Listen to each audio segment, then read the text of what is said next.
Hello, je suis Adriana, coach formatrice professionnelle et créatrice de contenu. Au quotidien, j'accompagne les entreprises, dirigeants, managers et entrepreneurs pour engager le changement et convertir leurs objectifs en réussite. Avec ma casquette de créatrice de contenu, j'accompagne également les organisations pour les aider à être visibles sur le web. Seul ou en compagnie d'entrepreneurs inspirants, je vous propose d'explorer ensemble l'entrepreneuriat avec une vision à 360 degrés chargée de good vibes pour écouter vos ambitions et inspirer votre business. Installez-vous confortablement et let's go pour le démarrage de ce nouvel épisode. Enjoy! Bienvenue, vous qui nous rejoignez sur Plumania. Je suis ravie de vous retrouver aujourd'hui pour ce nouveau podcast où j'ai le plaisir d'accueillir de nouveau Bassem Mejri, qui déverrouille le passage à l'action du business de l'entrepreneur.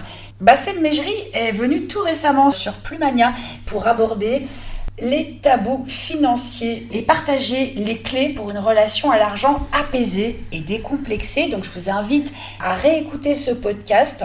Bassem Mejri est de retour aujourd'hui pour approfondir ce podcast. Installez-vous confortablement et let's go pour le démarrage de cet épisode. Hello Bassem. Salut, tu vas bien? Ça va très très bien et toi? Ouais, parfaitement. Nous avons enregistré un podcast il y a quelques semaines. Tu nous as partagé des pépites et aujourd'hui, c'est le moment de passer à l'action. Et oui, passer à l'action, c'est tout le sens de la préparation précédente, c'est d'arriver dans les meilleures dispositions possibles, de passer à l'action et de s'engager, parce que l'action c'est quoi? C'est l'engagement vers un objectif concret. On arrête de rêver, on arrête de faire des plans sur la comète, et c'est très très important d'être dans l'action. On est vraiment en vérité et dans la vérité avec un grand V. C'est très important d'être un homme ou une femme d'action, parce que sinon on est dans un monde fictif. Au quotidien, tu es professeur en entrepreneuriat, business et finance dans plusieurs écoles de commerce à Paris. Tu es également fondateur de Frégate Édition, maison spécialisée dans les finances personnelles, et tu es également éditeur et traducteur de livres, dont l'ouvrage de référence The Millionaire Next Door. Absolument, je suis le fier éditeur et traducteur de ce classique des finances personnelles que j'ai eu la chance de récupérer et qui était comme ça en attente d'une personne qui puisse le proposer au public francophone. Avant d'explorer les moyens de déverrouiller le passage à l'action du business de l'entrepreneur, est-ce que tu peux nous partager ta vision de l'entrepreneuriat? Il y a tellement de choses à dire. Commençons par ce qui t'inspire tout particulièrement. Alors l'entrepreneuriat, c'est une discipline, c'est une activité commerciale où on peut pas tricher déjà. C'est-à-dire je disais tout à l'heure le mot en vérité et c'était pas choisi au hasard. C'est-à-dire que on peut pas être fake dans l'entrepreneuriat. On peut l'être, mais on va vite être démasqué. Autant aborder cette activité avec le plus de sincérité possible. Parce que si on est sincère, si on est authentique, si on est vrai, les gens vont le ressentir. Quand je dis les gens, je parle à la fois des employés, des salariés, des clients, toutes les parties prenantes, et ils vont vous le rendre 1000 fois mieux ou 1000 fois plus. Vous allez avoir des feedbacks qui vont être plus positifs. Il ne faut pas arriver avec une posture où dire je vais être un entrepreneur mais je vais me créer un personnage ou je vais jouer un rôle. Ça ne marche pas, ça ne marchera pas sur le long terme. Ça peut marcher sur une petite phase si vous lancez un petit produit comme ça, mais ça ne marchera pas sur le long terme. Donc en fait l'entrepreneuriat, ça exige que la personne se connaisse assez bien elle-même. C'est pour ça que dans l'histoire de l'économie, de l'histoire de la finance, il y a très très peu d'entrepreneurs qui ont réussi jeunes.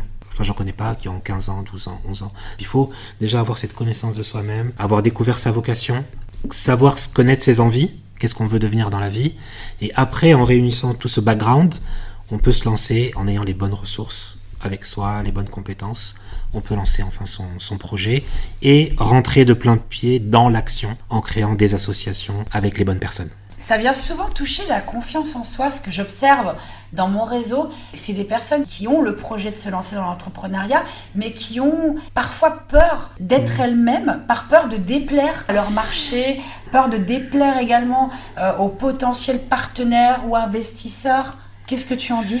Alors moi ce que je dis, c'est très clair, c'est qu'on peut pas plaire à tout le monde de toute manière, donc on va forcément déplaire à quelqu'un. C'est la nature des choses. Je connais personne sur Terre qui fait 100% des avis positifs, ce n'est pas possible. Donc forcément on va déplaire à quelqu'un. Faisons fi de ces personnes-là et considérons d'emblée en tant qu'entrepreneur qu'elles ne font pas partie de notre cible. Donc ça sert à rien de se focaliser là-dessus. De toutes les manières, ils sont pas dans la cible. Ils ou elles ne sont pas dans la cible. Donc autant les exclure et mettre leur avis à la marge. Ça nous fait du bien à nous, à notre ego, ça fait du bien à notre santé mentale de pas lire les commentaires négatifs des trolls sur Internet. Ça, c'est le premier élément. Deuxième élément, il faut savoir se poser les bonnes questions, c'est-à-dire pourquoi j'entreprends. Parce que des fois, les gens entreprennent pour les mauvaises raisons, c'est-à-dire qu'ils en ont marre d'une vie un peu routinière où il n'y a pas de vague, et ils se disent peut-être que dans l'entrepreneuriat je vais trouver un peu goût du risque, je vais me mettre en danger. Mais pour entreprendre vraiment en souhaitant réussir, avec beaucoup d'ambition, il faut le faire pour les bonnes raisons. Donc il faut avoir un bon produit, il faut avoir un excellent service, il faut avoir les compétences, soit on les a nous-mêmes, soit on a une équipe autour de nous, la Dream Team, et on va la développer, et aborder son marché avec un angle, avec une approche originale, c'est-à-dire que comme personne ne l'a fait avant.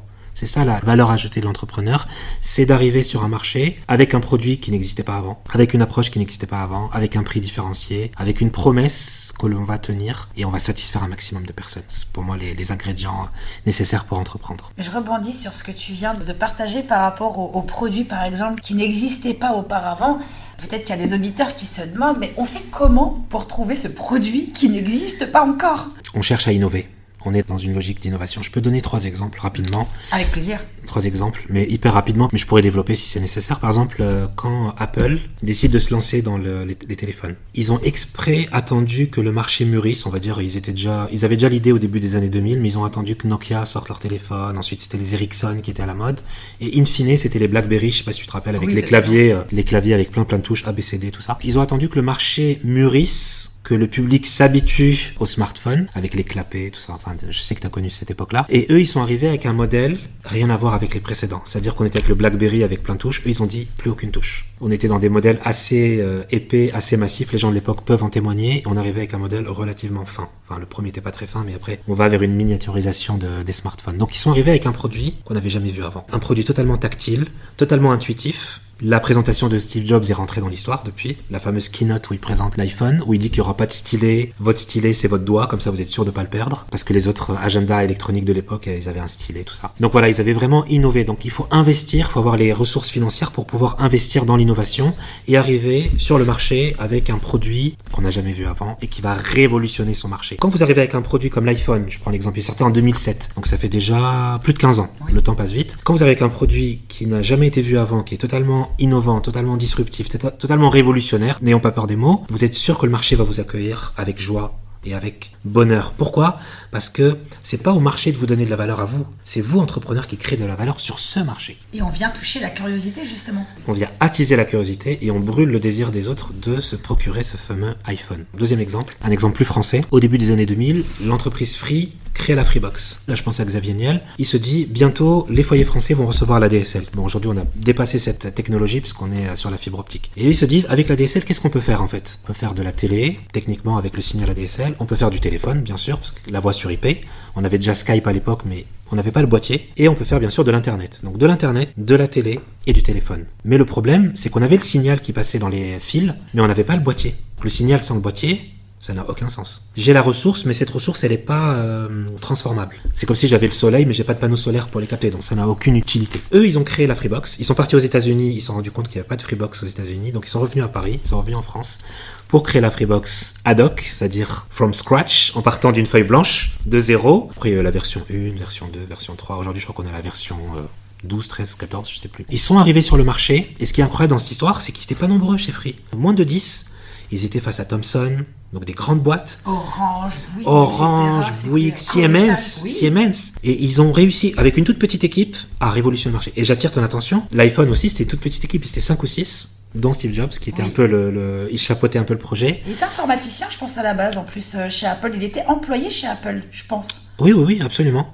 Mais ils étaient 5 ou 6, il y avait un designer, un programmateur, ils n'étaient pas nombreux, c'était une toute petite équipe, et malgré le fait qu'ils soient pas nombreux, ils ont quand même révolutionné leur marché. Donc c'est pas une question de taille, c'est une question de créativité, d'efficience et de vouloir révolutionner son marché. Troisième exemple, je me mets aussi dans la boucle, je me permets, Millionaire Next Door. C'est un ouvrage que les gens voulaient lire mais qui n'était pas disponible. Le fait qu'un entrepreneur puisse le rendre disponible, tout de suite ça crée de la valeur sur le marché. Donc les gens vont aller sur Amazon, vont dire Millionaire Next Door en français, il est disponible, je vais l'acheter, je vais le lire. Pour répondre à ta question, c'est le fait d'apporter un produit qui n'existait pas auparavant. Donc c'est de la recherche, c'est de la veille informationnelle, c'est de l'innovation. Et quand tu mets tous ces petits ingrédients dans ta coupole, t'en ressors avec un produit, un service qui est exceptionnel et que les gens vont s'arracher. La chose à laquelle tu me fais penser, c'est une image en fait. L'image de la construction de cette idée innovante, c'est peut-être partir d'une feuille blanche en posant, alors que ce soit une image ou un mot, le point de départ de l'idée ou en tout cas de ce qu'on vise, ce qu'on recherche. Et après, de faire graviter autour toutes les sources informationnelles vers lesquelles se tourner pour construire ce produit ou ce service innovant. Oui. Ça correspond quelque part à du brainstorming. En quelque sorte, je pense que dans le processus de création de ces produits-là que j'ai cités précédemment, ils doivent se poser quelques questions clés. C'est-à-dire, ils doivent se dire comment créer une entreprise que les gens vont aimer. Enfin, la communauté d'Apple, elle est connue, quoi. Quand il y a un nouveau produit qui sort, enfin, tu vois les images sur Internet, les gens dorment devant la boutique. Ouais. Ils sont avec leur couette, ils sont avec leur oreiller, et ils sont prêts à dormir dans la nuit, froid, dans l'hiver, pour être les premiers à sortir avec le Graal, l'iPad ou la dernière montre ou le dernier téléphone. Quand tu arrives à créer une espèce de communauté... Et engagé. Ils vous défendent de bec et ongles, ça y est, ils sont plus qu'engagés. Ils suivent toutes les informations, ils vous suivent sur Internet, sur les réseaux sociaux, ils vous défendent contre les autres. Quand vous réussissez à créer cet effet de communauté autour de votre produit, c'est que vous avez réussi à créer une marque. Et quelque part, une dépendance, et peut-être même une interdépendance entre eux. Et forcément, qui dit marque dit dépendance du producteur au consommateur. Ça existe depuis la nuit des temps. Cette dépendance, cette marque, la puissance de la marque, elle se bâtit sur la culture. Quelle est la culture de l'entreprise ? Si par exemple on prend le cas d'Apple, une marque qui est hyper connue, c'est une marque qui est innovante, qui est design et qui est haut de gamme, pour aller très vite, mais je pourrais aller dans plus de détails. Si on prend une marque comme Amazon maintenant, je change un petit peu mon fusil d'épaule. La marque d'Amazon, elle a tout bâti, toute sa marque, autour d'un axe. Un axe, pas 36, un axe. Lequel ? La satisfaction des clients. Je crois que c'est la seule entreprise au monde, c'est pour ça que j'en parle à ton micro, qui ne regarde jamais la concurrence, qui s'en fiche totalement de la concurrence. Par contre, à chaque réunion d'entreprise, il y a une chaise vide qui représente le client. Et c'est ce qu'impose Jeff Bezos dans n'importe quelle réunion, aussi petite soit-elle, il y a une chaise vide pour ne jamais perdre de vue qu'ils font tout ça pour qui ? Pour le client final. Et on en revient à la visualisation créative, justement. Exactement. L'entrepreneur, il a une fonction, un rôle. Je ne parle pas du côté financier pour l'instant, je le mets de côté. Je ne parle pas du côté managérial, je parle vraiment de l'entrepreneur vis-à-vis de son marché. C'est que les gens voient les choses avec le mauvais regard. C'est-à-dire, ils pensent, je vais arriver, par exemple, j'arrive sur le marché des diamants, et le marché des diamants va faire de moi un milliardaire. Non. J'arrive sur un marché, et c'est à moi en tant qu'entrepreneur, grâce à mon esprit créatif, grâce à mon innovation, grâce aux investissements que je suis prêt à faire, je vais apporter de la valeur sur ce marché pour le valoriser encore plus. Et dans ces conditions-là, qu'est-ce que va faire le marché ? Il va vous accepter à bras ouverts. Il va vous dire, viens avec nous, ton entreprise va être valorisée en bourse, va être cotée en bourse, donc pour toi, ça va être un levier d'enrichissement qui va être massif. Ton entreprise va valoir tant, tu pourras vendre des actions. Donc il faut apporter au marché pour le convaincre de nous accepter en tant qu'entrepreneur. Il n'y a pas de situation accomplie. C'est pas parce que j'ai créé mon entreprise à la CCI, ça y est, je suis entrepreneur. Pas du tout, ça marche pas comme ça. Je suis entrepreneur à partir du moment où j'ai choisi un marché qui me correspond à moi, qui correspond à mes principes et à mes valeurs, et auquel moi, par mes initiatives, par mes projets, par l'énergie que je vais mettre dedans, je vais pouvoir encore améliorer ce marché pour que le marché, après mon arrivée, soit encore plus riche qu'avant mon arrivée. Dans cette perspective, l'idée, c'est de définir ce marché avec, comme premier passage à l'action, la décision de s'y engager. Absolument. Déjà, il faut le choisir avec soin. Il faut bien réfléchir parce que c'est une sorte de mariage. Parce que tu vas être dans cette relation-là avec ce marché-là pendant un certain temps. Donc, c'est très engageant. Oui. On ne choisit pas un marché par hasard. Le marché doit cocher plusieurs cases. Il doit y avoir une correspondance entre l'entrepreneur, son projet de vie et ce marché-là. Et le marché doit aussi être en capacité d'absorber votre arrivée. Parce qu'il y a des marchés, par exemple, monopolistiques qui sont fermés. Par exemple, si moi, demain, je veux créer une nouvelle enseigne de grande distribution, c'est techniquement possible, mais ça va être très lourd. C'est saturé. C'est très saturé, il y a déjà beaucoup d'acteurs. Donc peut-être que ce serait bien d'en racheter un qui est déjà existant, par exemple. Donc voilà, il faut se poser les bonnes questions. Il faut aussi connaître son marché. Et il faut avoir une bonne vision du marché. C'est très important. Le marché, c'est tout. Rien qu'en ayant choisi le bon marché, en apportant le bon produit, on a déjà fait 80% du job. Les 20% restants, c'est du marketing et du commercial et du SAV. Donc on a déjà gagné en fait. Et il y a également de la persévérance parce que l'entrepreneuriat est un long fleuve continu, qui n'est pas tranquille, et c'est ce qui fait d'ailleurs sa beauté. L'entrepreneuriat, c'est un long fleuve pas du tout tranquille. Et c'est justement le fait que tous les jours, on ne sait pas ce qu'on va vivre demain qui fait son charme. Et oui. D'accord, on sait pas. Rend beau. C'est ce qui rend beau, c'est que tu vas rencontrer des gens que tu n'étais pas censé rencontrer, c'est que tu vas travailler avec des gens que tu n'étais pas forcément censé rencontrer dans ton parcours de vie, que tu vas avoir des clients, que tu vas prendre la parole. Si tu deviens connu, tu vas devenir une figure public. Je pense à Michel-Édouard Leclerc, par exemple, pour citer un entrepreneur connu, ou Alain Flelou en France. Ils deviennent des sortes de figures publiques qui représentent même tout le secteur dans lequel ils sont engagés, en fait. Leur image, entre guillemets, est vraiment associée à la marque. Ah oui, totalement. Et d'ailleurs, les entrepreneurs qui réussissent, leur marque, c'est leur bébé, quoi. C'est vraiment, ils le protègent, ils font qu'un avec la marque. Ils fusionnent avec la marque, quelque part. C'est une relation fusionnelle, effectivement. Et là, la première marque qui me vient à l'esprit, c'est Elon Musk avec SpaceX et Tesla. C'est quand on voit, en fait, le mot SpaceX et Tesla, on sait qui est derrière. Ouais, c'est Elon Musk, c'est sûr. Il dort même dans les usines, quoi, pour s'assurer que la production avance. Mais oui, c'est quelqu'un, c'est un visionnaire. Après, il a ses défauts, il a ses qualités. C'est bien de le souligner. Il a ses défauts. Moi, je pense pas que le fait qu'il soit positionné pour la campagne politique américaine, là, que ce soit une bonne chose. Il a plus opté pour Donald Trump. Bon, c'est son choix, je le respecte. Mais je pense que c'est pas forcément le rôle de l'entrepreneur. Là, je trouve qu'il a un peu outrepassé. On n'est plus dans le business. On est dans l'opinion, on est dans le politique, on est dans un autre monde. Bon, d'ailleurs, Donald Trump aussi vient du monde de l'entrepreneuriat, mais lui s'est converti dans le monde politique. Mais ouais, je pense que l'entrepreneur, il devrait pas trop aller dans la zone politique. En France, Bernard Tapie a essayé de le faire et ça lui a causé beaucoup d'ennuis. C'était Nike, de mémoire.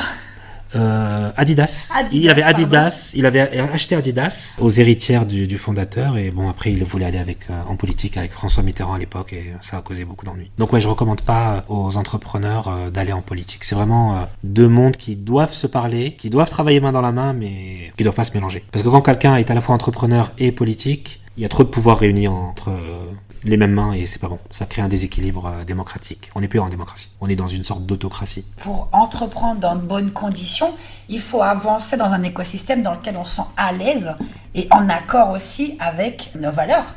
Oui. Alors l'écosystème, par contre, pour compléter ce que je disais, l'écosystème, il est créé par le législateur. C'est lui qui va nous donner la structure globale dans lequel on va évoluer. Mais l'écosystème, qu'est-ce que c'est l'écosystème ? C'est le marché, ce sont les instances administratives. Qu'est-ce que tu entends par écosystème en fait ? Tout ce qui gravite autour de la vie de l'entrepreneur. Donc il y a beaucoup d'administratifs, ouais. Bah oui, c'est une relation avec le législateur aussi, ouais. Ouais, ça marche. Bah l'entrepreneur va plus s'adapter. Il va plus s'adapter. Mais c'est vrai que l'entrepreneur, il a intérêt à choisir un pays dans lequel, oui, il sera à l'aise et dans lequel il va pouvoir trouver des opportunités business favorables et positives. J'aime beaucoup ta vision, le fait que tu abordes justement la vie entrepreneuriale de l'entrepreneur en incluant les administrations, parce que c'est un point sur lequel on parle souvent peu, mais qui a tellement d'importance dans la vie de l'entrepreneur, parce qu'au-delà de se concentrer sur son activité, il y a également toute cette partie administration, les obligations qui reposent sur les épaules de l'entrepreneur. Oui. Après, il ne faut pas avoir la phobie administrative si on entreprend en France. Il faut avoir conscience qu'il y a quand même un cadre qui est quand même relativement, je ne vais pas dire cloisonné parce que ce serait trop limitatif, mais que le cadre en fait il est bien présent, quoi. Il y a des démarches à faire, il y a des choses à réaliser continuellement dans la vie de l'entreprise. Ce que je veux amener par là comme information, c'est qu'il faut y être préparé. Oui, il faut être prêt à supporter cette charge de travail. Effectivement, c'est le mot parfait. Supporter. Après, dans la vie d'une entreprise, bon, ça dépend si elle a beaucoup d'employés ou pas. Mais après, ce qui est bien dans l'entrepreneuriat aussi, il faut le dire, c'est que l'entrepreneur, il peut déléguer ces tâches-là à quelqu'un d'autre. Donc l'expert comptable ou la DRH pour toutes les parties médecine du travail ou autre. Donc l'entrepreneur, lui, il a un rôle, c'est qu'il doit se focaliser sur la créativité de son entreprise et sur le volet commercial. C'est surtout là où on l'attend. Et sur la constitution de sa Dream Team. Donc l'entrepreneur, selon moi, selon ma vision, il doit se concentrer sur la créativité, donc faire en sorte d'avoir toujours les produits les plus adaptés au marché, les produits ou les services qui vont avoir le plus de succès. Donc il doit avoir le flair, il doit sentir, il doit dire, je sens que ça va être un hit. Développer son feeling. Quand il a ce produit, il dit je sais que ça va faire un hit, je sais que ça va marcher, ça va cartonner. Avant même que ce soit sorti, il doit dire je sens que là c'est un tube. Ça c'est premièrement. Deuxièmement, il doit gérer les finances. La rentabilité, la gestion, c'est de son ressort, c'est de sa responsabilité. Le côté management, quand je dis management, c'est vraiment les managers proches. Je ne parle pas de toute l'organisation, il n'a pas besoin de connaître tout le monde. Mais en tout cas, son équipe proche, Ça dépend comment l'entreprise se structure. Il doit bien la gérer. Il doit choisir les personnes qu'il va mettre au poste clé avec un très grand soin. Il ne doit pas choisir n'importe qui. Ce sont ses piliers. Plus que ses piliers, ce sont ses relais de communication. Donc, ce sont des sortes d'ambassadeurs, ambassadrices. C'est-à-dire que quand moi je suis pas là, c'est toi qui me représente. Et je veux que tu me représentes de la meilleure des manières. Mais comme j'ai confiance en toi, je suis sûr que tu vas le faire très très bien. Tu vois, c'est le type de discours qu'un entrepreneur doit avoir. Et plus un entrepreneur va déléguer, on parlait du lâcher prise hors antenne, plus il va pouvoir mener d'autres projets. Parce qu'on a tous 24 heures dans une journée. L'entrepreneur n'est pas un super-héros. Mais si tu regardes bien, les gens qui entreprennent beaucoup, on parlait tout à l'heure d'Elon Musk, on parlait de Xavier Niel, on parlait de Steve Jobs, ce sont des gens qui délèguent énormément. Mais après, aux yeux du grand public, c'est Elon Musk qui fait toute la voiture de A à Z. Mais non, on sait pertinemment que c'est pas le cas. Il y a des ingénieurs, il y a des designers, il y a des directeurs de production. C'est lui, aux yeux du grand public, qui récupère tous les lauriers du travail accompli par l'équipe. Mais il fait pas tout de A à Z, c'est techniquement impossible. Pour enclencher une transition et faire le lien, pour déverrouiller le passage à l'action du business de l'entrepreneur, en off, tu as amené le momentum dans notre discussion et c'est tellement intéressant. Est-ce que tu peux nous parler du momentum ? Le momentum, c'est une notion dérivée du développement personnel. Donc le développement personnel, c'est une discipline où tu vas apprendre à avoir confiance en toi, à lâcher prise, à apprendre qui tu es, à ne plus subir les blessures que tu as pu subir auparavant, en tout cas à mieux les amortir, à mieux les gérer, à prendre de la distanciation par rapport à ce qui se passe précédemment. Et donc le momentum, c'est un petit peu le résultat de ton développement personnel, c'est-à-dire que une fois que tu as passé toutes ces étapes du développement personnel où tu commences à avoir confiance en toi, où tu commences à passer à l'acte, le momentum, c'est le moment où tu deviens en quelque sorte intouchable. On peut plus t'arrêter, ça y est, tu es lancé, la fusée est en train de décoller à la verticale à 90 degrés, il n'y a plus rien qui peut l'arrêter, ça y est, elle va atteindre sa cible de toutes les manières. Et donc tous les réglages ont été faits, toutes les ressources ont été mises en place. Et donc le momentum, c'est un moment très particulier. Donc la responsabilité de chacun, c'est que ce momentum dure le plus longtemps possible. Alors il y a beaucoup de gens qui disent il faut de la motivation, il faut rester motivé. Moi j'y crois pas trop à la motivation, parce qu'elle est fluctuante, on peut avoir des conditions plus ou moins favorables. Mais moi je crois plutôt à la discipline, pour que ce momentum dure. L'entrepreneur, il a besoin de constance, il a besoin d'efforts constants. Et ce que je dis souvent à mes proches, c'est que je dis l'entrepreneur, il a besoin de 3 victoires dans la journée. Il a besoin d'avoir une victoire physique, donc de faire un peu de sport, dans la limite de ses possibilités temporelles. Il a besoin d'avoir une victoire professionnelle, faire une réunion qui a abouti, réaliser des ventes, concrétiser un partenariat, ouvrir une nouvelle branche, ça peut être tout et n'importe quoi, recevoir une réponse positive. Rien que ça, des fois, ça réussit à faire de ta journée quelque chose d'extrêmement positif et joyeux. Un événement positif, ça suffit. Et il faut aussi une réussite, une réussite, un accomplissement spirituel. Ça peut être de la méditation, ça peut être une prière, ça peut prendre différentes formes, ça peut être ce que tu veux. Chacun voit midi à sa porte là-dessus. Donc c'est très important d'avoir ces 3 victoires. À la fois une victoire physique. Pourquoi c'est important la victoire physique ? C'est pas pour être bodybuilder ou pour faire les Jeux Olympiques, mais parce que, en fait, tu as besoin de cultiver en toi la culture de l'effort. Et si tu ne cultives pas cette culture de l'effort, lorsque l'opportunité va arriver, tu ne seras pas à même de la saisir. Tu es renfermé sur toi-même, ça ne marche pas. Donc tu as besoin de cette culture de l'effort et tu l'implémentes dans ta vie en faisant du sport. Après, c'est un lifestyle aussi. Les gens, ils aiment bien paraître en bonne santé, ça permet de s'habiller correctement, ça permet de plaire à l'autre, ça permet de convaincre. On fait tous des métiers où on apparaît devant beaucoup de gens. Moi, personnellement, j'interviens dans des classes, je suis avec des clients, donc voilà, l'image de marque, n'en déplaise à ceux qui sont contre, c'est très important et ça joue beaucoup dans les relations humaines. On vit dans une société où effectivement l'image a un impact autant positif ou négatif sur la vie de l'entrepreneur. Chaque personne partage son point de vue à ce sujet. Le tout, c'est déjà peut-être d'être en accord avec soi. Oui, déjà.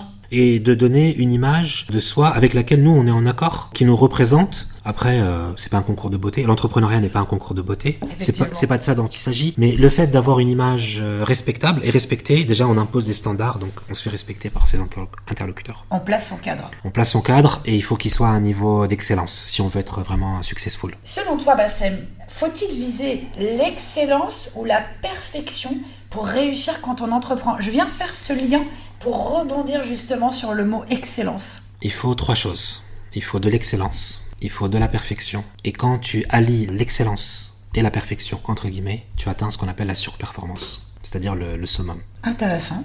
L'excellence, comment moi je la définirais ? L'excellence, c'est une habitude de vie où tu essayes de faire le mieux possible. Sachant que tu es à un instant T de ta vie, que les ressources que tu as aujourd'hui seront différentes de celles de demain. Peut-être que demain, tu auras plus de ressources. Ce qui met aussi le succès en perspective, parce que des fois, il y a des gens qui réussissent, mais il y a eu des événements, une conjoncture d'événements, ou une conjoncture de personnes qui sont venues les aider à un instant T, et qui font qu'ils ont un grand succès. Tu vois, chaque succès, il est relatif, en fait. D'accord ? Et puis, il y a des gens qui se travaillent tout seuls, et qui doivent leur succès presque à eux-mêmes. En général, on n'est jamais tout seul totalement. Mais tu vois, donc il y a une conjonction de beaucoup d'événements.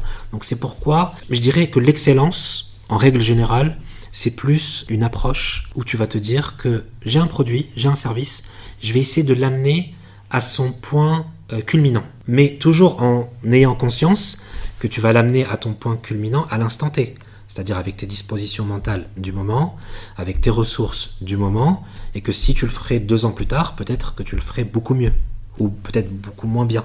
Donc il faut toujours mettre ça en perspective, les ressources dont on dispose.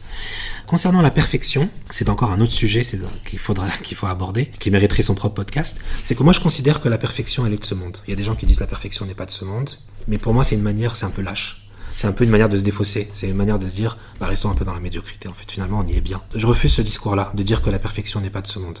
Moi je dis que la perfection elle est de ce monde et que c'est un lieu. C'est un endroit, on en avait déjà parlé dans une conversation précédente.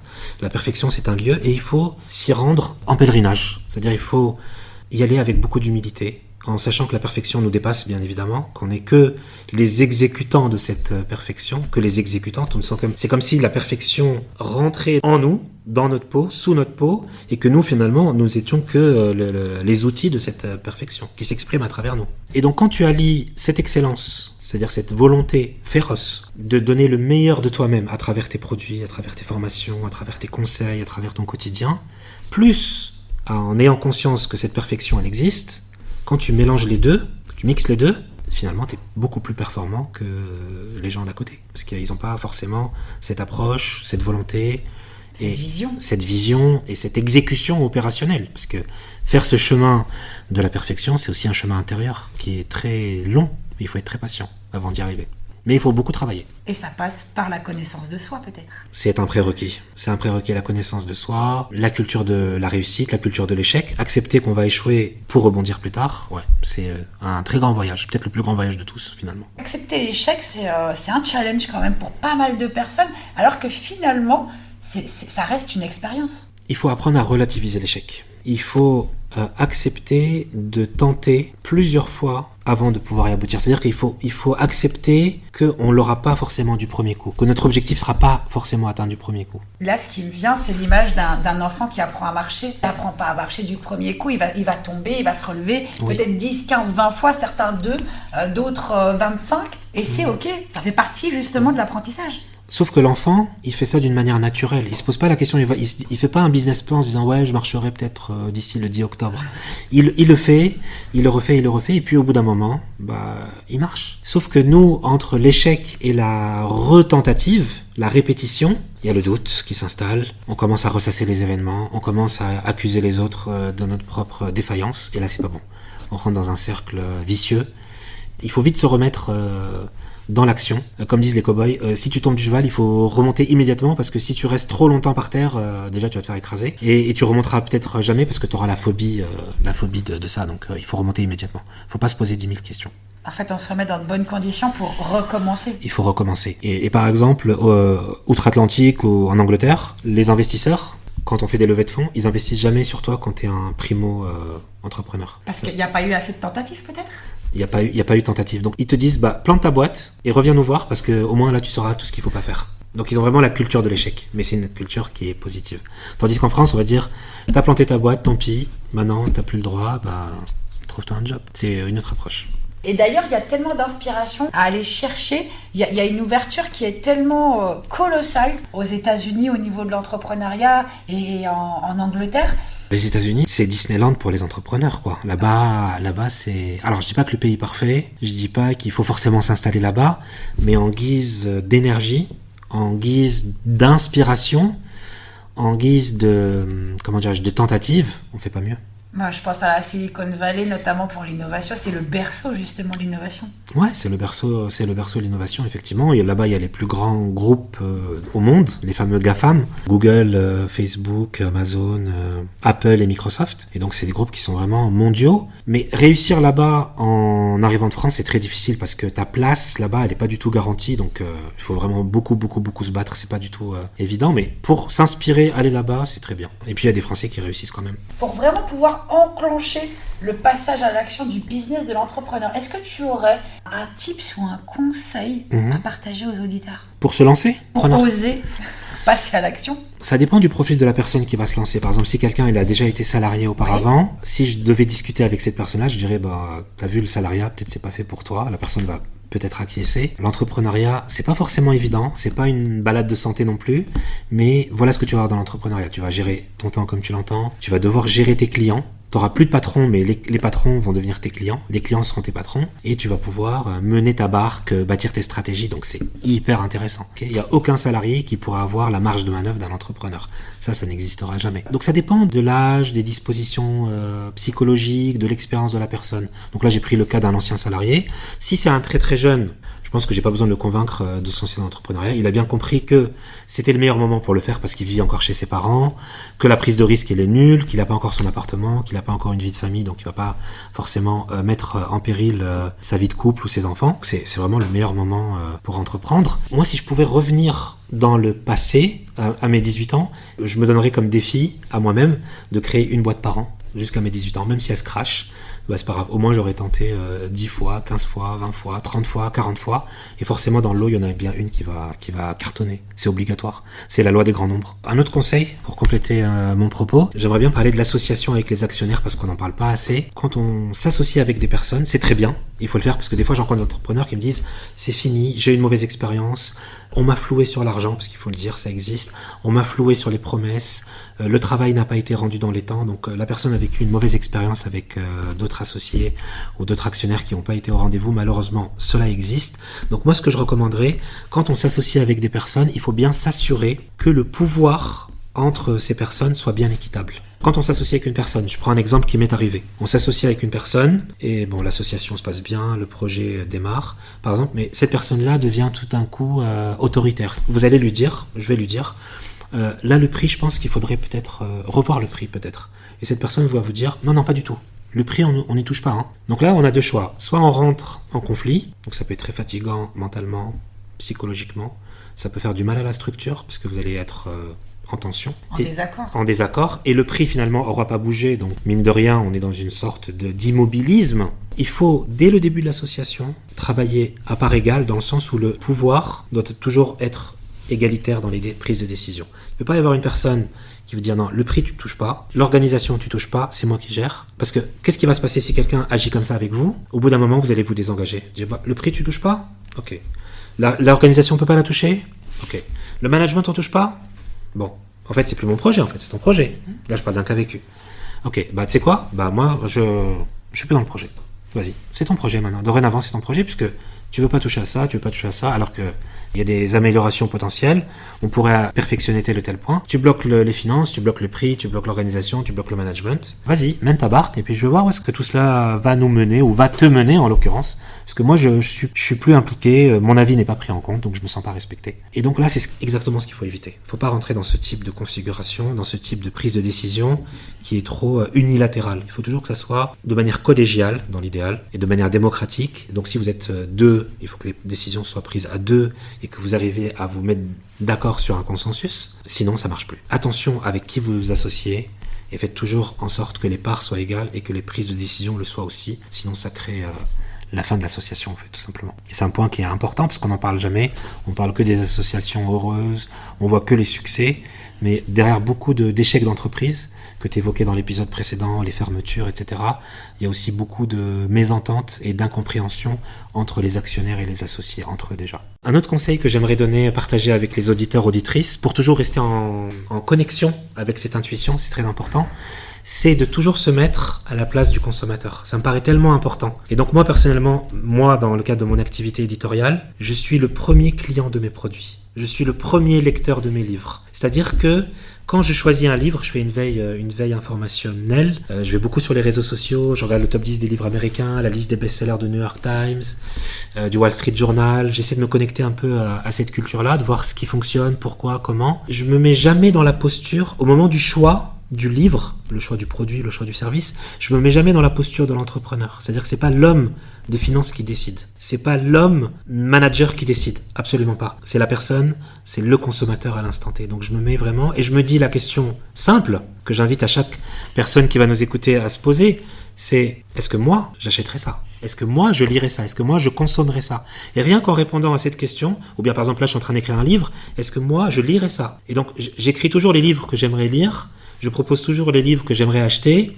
Et techniquement, si demain j'étais producteur de cinéma, je produirais les films que j'aurais envie de voir au cinéma. Et rien qu'en prenant cette boussole simple, une boussole assez binaire, est-ce que j'achète ou j'achète pas ? Est-ce que ça m'intéresse, ça m'excite ou ça m'excite pas ? Rien qu'en prenant la place du consommateur pendant quelques instants. Après, bien sûr, il y a la raison de l'entrepreneur qui va reprendre le pilotage. Mais rien qu'en prenant l'angle de vue du consommateur, c'est tellement important et ça nous donne vraiment le bon angle pour se placer au bon endroit pour se dire voilà, mon produit va cartonner, mais il va pas cartonner pour moi d'abord. C'est un point aussi très intéressant, très important que je voulais développer. Je le fais pas pour moi à la base, je le fais pour les autres. Et les autres, en achetant mon produit, en consommant, en partageant, ils vont me donner de la valeur à moi après. Mais je le fais pas pour moi à la base. Je le fais d'abord pour les autres et c'est les autres qui vont venir me récompenser in fine. Le fait d'avoir conscience du besoin du consommateur et de prendre en compte ses besoins en tant qu'observateur et en tant que testeur, quelque part, du produit ou du service. Absolument, en tant que consommateur. Voilà. Okay. Moi, chez moi, j'ai beaucoup de livres, j'ai beaucoup de bibliothèques. J'ai une bibliothèque qui est très large. Et je me dis, est-ce que j'aimerais, je me mets devant une bibliothèque, je réfléchis comme ça, je me dis, est-ce que j'aimerais que cet ouvrage-là soit dans la pile là, de finances personnelles ? Si la réponse est oui, je fonce. S'il n'a jamais été traduit en français avant et qu'il vient apporter quelque chose aux gens, j'y vais. Même si pour moi, c'est beaucoup d'efforts. C'est un vrai enjeu, c'est un risque financier qui est pris, un risque réel. Mais comme je suis drivé par ma passion et par cette envie de délivrer de la valeur aux autres, ça me permet de dépasser toutes les contraintes, toutes les petits tracas du quotidien que tu peux connaître. Et ça me permet de filer tout droit vers l'horizon. Et en plus de ça, tu y crois. Comme tu y crois, tu as l'énergie suffisante pour déployer les moyens Absolument. D'atteindre le résultat que tu vises. Parce que je suis drivé par cette valeur que tu vas apporter. Je visualise déjà la personne, homme ou femme, peu importe, en train de lire mon livre et en train de se dire « Ah ouais, en fait, c'est comme ça que je dois faire. » Et des fois, j'ai des messages, tu sais, que je reçois. On me dit « Ah oui, grâce à vous, maintenant, je budgétise mes finances. Grâce à vous, j'ai pu acheter une voiture. Grâce à vous, j'ai pu acheter une maison. Grâce à vous, j'en sais plus sur l'argent. » Et finalement, c'est ça la récompense. Et si on a bien fait notre job, ça c'est la récompense de notre communauté. Et après, si on a bien fait notre job, il y a aussi la récompense financière. Mais elle vient au bout du processus, ça ne doit pas venir au début.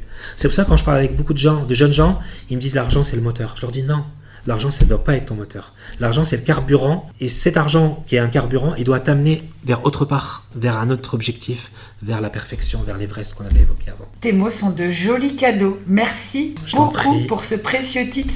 Je t'en prie, un plaisir. L'un des premiers pas que fait l'entrepreneur, quand il commence à passer à l'action, c'est quand il commence à rédiger son business plan. Rien n'est fait encore, la structure n'existe pas, mais pour moi, l'étude de marché et le business plan, ce sont les premiers pas que fait l'entrepreneur. Il commence déjà à prendre connaissance de son marché, il voit l'opportunité business, il fait ses tableaux financiers, donc il commence à calculer les ratios, il voit ce que ça pourrait donner.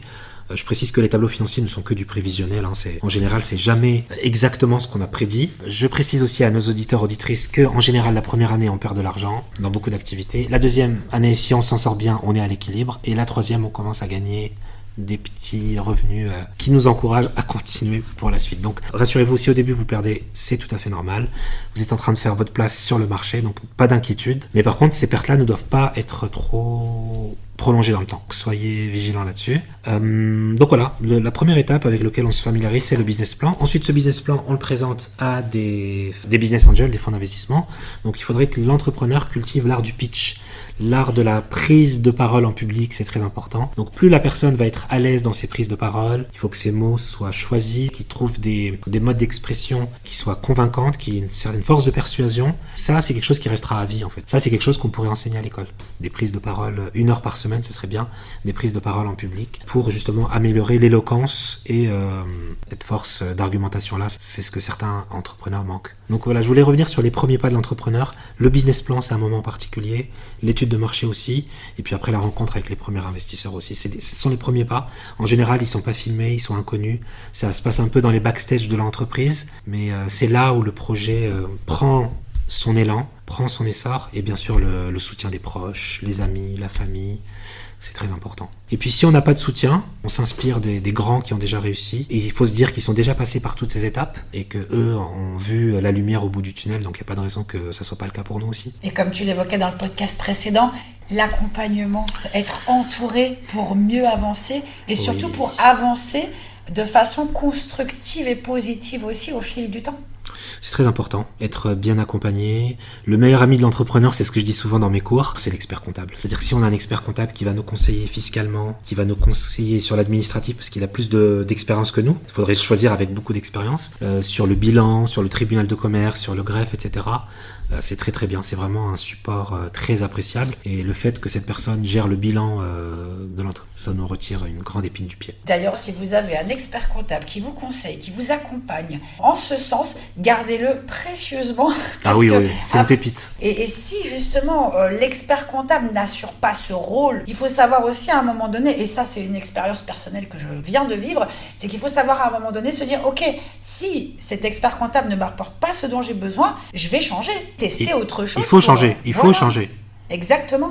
Moi, quand j'ai ouvert ma première entreprise en France, j'ai rencontré un expert comptable que je connaissais en fait au préalable à travers une autre activité. Il y a eu une mauvaise communication, c'est-à-dire qu'on s'était arrangé sur un prix mensuel que je devais lui payer. C'était quelques centaines d'euros par mois. Et moi, peut-être j'ai mal compris, peut-être c'est moi le fautif. J'avais compris que ce prix-là englobait l'ensemble de sa prestation. Donc je commençais à le payer le montant de cet abonnement tous les mois. Et puis on est arrivé à la fin de l'exercice comptable et je lui dis bon, maintenant c'est le moment de faire le bilan. Et la personne me dit d'accord, mais maintenant pour le bilan c'est tant.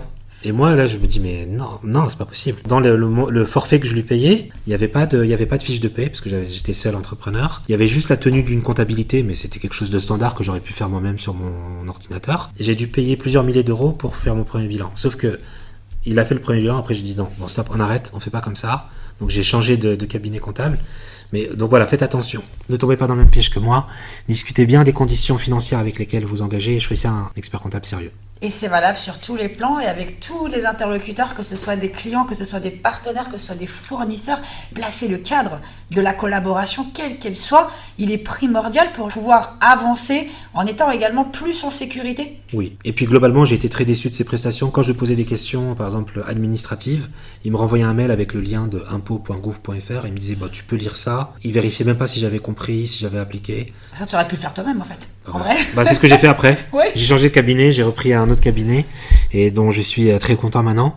Mais oui, n'hésitez pas à challenger bien vos fournisseurs et vos partenaires. Exactement, et ça fait peut-être même partie du passage à l'action, de se dire, ok, là aujourd'hui, de quoi j'ai vraiment besoin et est-ce que je suis réellement satisfait de mon écosystème, des acteurs entre guillemets qui gravitent autour de mon entreprise et dans mon entreprise. Exactement. Il faut jamais se complaire dans la facilité, dire voilà, j'ai ce fournisseur-là, c'est mon fournisseur historique, je change pas. Non. Quand tu fais un devis, tu lances 2-3 devis, tu compares, tu contactes. Pareil pour l'expert comptable, pareil pour les employés, tu les challenges, tu remets toujours en cause parce qu'il y a quelqu'un qui va arriver, qui a les dents, qui raye le parquet. Si toi, tu te challenges pas toi-même, lui, il va te challenger et ça va faire des très gros dégâts. Je te remercie beaucoup pour toutes ces pépites, Bassem. Je t'en prie, c'est un plaisir. Quel serait pour toi le mot de la fin ? Le mot de la fin sera l'entrepreneur, c'est un mélange de la culture de l'échec et de la culture de l'effort. C'est-à-dire que vous devez bien vous mettre en tête que dès le début, cela ne va pas forcément fonctionner comme vous l'avez imaginé, comme vous l'avez conçu. Et c'est ok, et vous devez être ok avec ça. Vous devez accepter le fait qu'au début, les débuts vont être modestes. D'accord ? Vous n'allez pas faire des milliards immédiatement. Et c'est ok, d'accord ? Donc commencez votre activité modestement, validez votre business model auprès de votre clientèle. Cette petite clientèle, aussi petite soit-elle, respectez-la Valorisez-la, donnez-lui le maximum de valeur que vous pouvez à cet instant-là, en lui donnant les conseils adéquats, la valeur attendue, l'accompagnement pour que eux puissent parler de vous en bien et pour élargir le cercle de cette communauté. Et acceptez de repartir de zéro et de recommencer, et d'implémenter et de recommencer. Donc c'est vraiment un travail de très longue haleine qui demande à la fois patience, résilience et effort dans le temps. Donc c'est pas donné à tout le monde d'entreprendre. Tout le monde voudrait être entrepreneur. Tout le monde voudrait être à l'affiche de toutes les magazines, de toutes les couvertures. Mais entre ceux qui veulent et ceux qui arrivent, il y a vraiment un delta qui est important. Et c'est dans l'attitude et la posture au quotidien qui peut faire la différence. Ceux qui peuvent. Exactement. Ceux qui peuvent. Et il y en a qui, dans le lot, il y en a qui peuvent, mais qui donnent pas les moyens. Parce qu'ils se disent, ouais, moi je peux, mais bon, voilà, on verra plus tard. Donc, on verra plus tard. Des fois, il y a des gens qui sont plus besogneux, mais qui travaillent plus que ceux qui ont plus de capacité et qui réussissent plus à la fin. Je me méfie toujours des gens qui peuvent. Et je préfère des gens qui font. Je préfère des gens qui ont vraiment accompli des choses. Et en général, c'est ce qu'on retient de quelqu'un. C'est qu'est-ce que tu as fait dans ta vie. Dis-moi ce que tu as fait. Ne me dis pas ce que tu peux, parce que techniquement, on pourrait être tout ce qu'on voudrait être. Mais dis-moi ce que tu as fait, dis-moi comment tu l'as fait, et dis-moi pourquoi tu l'as fait. Là, ça m'intéresse. Mais ne me dis pas ce que tu peux, parce que je sais que techniquement, tu pourrais faire tout ce que je te demande. Montre-moi tes réalisations, et là, on peut partir sur une base saine. C'est une très belle vision que tu nous partages. Merci beaucoup. Je t'en prie, c'est un plaisir. Je te dis à très bientôt. Au plaisir de te retrouver sur Plumania. À très bientôt. Merci beaucoup pour l'invitation. Cet épisode vous a plu ? Votre avis est le bienvenu sur votre chaîne d'écoute favorite. Pour être informé de la sortie des prochains épisodes, il suffit de vous abonner à Plumania. Merci pour votre interaction. Où que vous soyez et quoi que vous fassiez, je vous souhaite une très belle journée ou soirée. À très bientôt.